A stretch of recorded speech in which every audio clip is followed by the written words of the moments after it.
Halo bos, selamat pagi, selamat pagi. Saya Iwan Pang. Hari ini kita kedai ada dapat yang kereta ni. Ini powerful punya kereta lah. Tahun 2015, Audi A4. 1.8 1.8 auto. Harga cuma jual 28.800 saja. Tahun 2015 punya kereta boleh ikat kredit 7 tahun atau 9 tahun. Bulanan 600 lebih sehingga 700 lebih lah. Kalau bank boleh ikat 5 tahun. Ini kereta sebiji customer trade-in lah. Dia tukar kereta baru.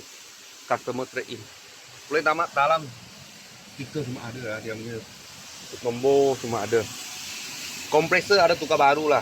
Saya tengok macam ni. Kompresor ada tukar baru. Okay. Engine dalam masih okey punya. Dalam tak ada warna hitam-hitam. Tak ada. Dia ada jaga dia punya kereta. Tepi sini langsung tak ada minyak. Kereta ni belum cuci ya. Boleh nampak botol lagi ni ya. Belum cuci. Kalau jual harga cash 28.800. Baru siap puspakom, kita punya bekerja dengan buang dia punya tinta punya gam. Okey. Kalau nak loan pun boleh. Loan pun boleh dapat. Dalam macam ni. Yang punya leather semua cantik. Sana pun sama juga, kita punya bekerja dengan buang dia punya tinta.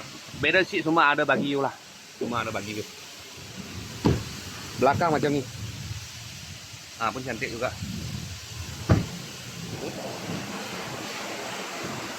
Dia bateri kat belakang. Kita buka, lepas tu nak belap lah, nak cuci lah. Semua cantik-cantik. Okey. Harga jual, harga cash 28.800. Kalau bos-bos dengan kawan-kawan semua tengah cari Audi ya. Audi A4. Nak beli cash punya, buat loan pun boleh lah. Kita sini ada sebiji baru sampai aja. Kalau ada apa murah-murah kita, saya akan video lagi. Thank you bos, thank you.